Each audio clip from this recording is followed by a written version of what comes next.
সেদ্ধ চালটা নিয়েছি। সেদ্ধ চাল আমি 2 কাপ নিয়েছি আর বিউলির ডাল নিয়েছি হাফ কাপ। সেদ্ধ চাল আর বিউলির ডাল একসঙ্গে মিশিয়ে আমি ধুয়ে রাত্রে ভিজিয়ে রেখেছিলাম, তারপরে ধুয়ে বেটে নিয়েছি। আর দেখতেই পেলে দুধ আর গুড় নিয়েছি ক্ষীরটা করার জন্য। দেখে নাও কিভাবে আমি সরু চাকলিটা বানাচ্ছি।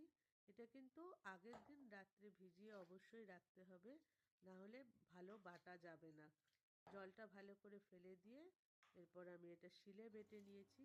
আমার দিদিমার কাছ থেকে আমার মা শিখেছিলেন সরু চাকলি করা, তখন দিদিমাকেও দেখতাম শিলে বাটতে, মাকেও দেখেছি কিন্তু শিলে বাটতে। তাই আমিও আজও এই শিলে বেটেই সরু চাকলি প্রতি শীতকালে তৈরি করি। এই ব্যাটারটার মধ্যে আমি একটু নারকোল আর একটু নুন দিয়েছি, চিনি খুব সামান্য দিয়েছি, এর থেকে বেশিও দেয়া যেতে পারে। আমি হাফ চামচ মতো চিনি দিয়েছি।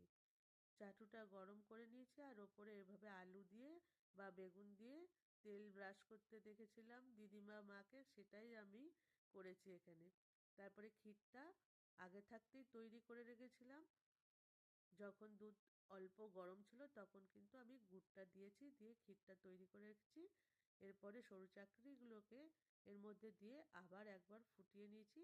তাহলে এই সরু চাকলিগুলো খুব সুন্দর নরম হয়ে ভিজে থাকে, খেতেও খুব সুন্দর হয়।